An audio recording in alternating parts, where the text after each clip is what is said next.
پاکستان کی جانب سے فضائی حملوں پر افغان وزارت دفاع نے اتوار کو ایکس پوسٹ میں کہا ہے کہ پاکستانی حملوں کا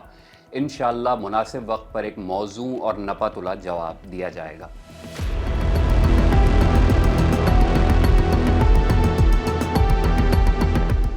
طالبان حکومت کے ترجمان ذبیح اللہ مجاہد کی جانب سے ایکس پر جاری اس پیغام میں کہا گیا ہے کہ پاکستانی فورسز نے رات گئے صبح ننگرہار اور پکتیکا میں ایک مدرسے اور متعدد گھروں پر حملے کر کے افغان خود مختاری کی خلاف ورزی کی ہے اور ان حملوں میں درجنوں عام شہری جان سے گئے ہیں۔ پاکستان کا موقف ہے کہ اس نے پاکستانی طالبان اور ان کے اتحادی داعش خراسان کے 7 دہشت گرد کیمپوں اور ٹھکانوں کو انٹیلیجنس بنیاد پر انتہائی درستی کے ساتھ چن کر نشانہ بنایا ہے۔ گزشتہ شب کے حملے سے قبل 25 نومبر 2025 کو افغانستان میں طالبان کی عبوری حکومت کے ترجمان ذبیح اللہ مجاہد نے اپنے ایک بیان میں الزام عائد کیا تھا کہ پاکستان نے صوبہ خوست، کنڑ اور پکتیکا میں فضائی حملے کیے ہیں، جس کے جواب میں Pakistani D G I S P R lieutenant general Ahmed Sharif Chaudhry کا کہنا تھا کہ پاکستانی فوج شہری آبادی کو نشانہ نہیں بناتی اور بغیر پیشگی اطلاع کے حملہ نہیں کرتی۔ افغانستان پر حالیہ حملوں کے حوالے سے اتوار کو الصبح پاکستانی وزارت اطلاعات و نشریات نے کہا ہے کہ اسلام آباد، باجوڑ اور بنوں میں ہونے والے دھماکوں کے بعد پاکستان کے پاس اس بات کے حتمی شواہد موجود ہیں کہ دہشت گردی کی یہ کارروائیاں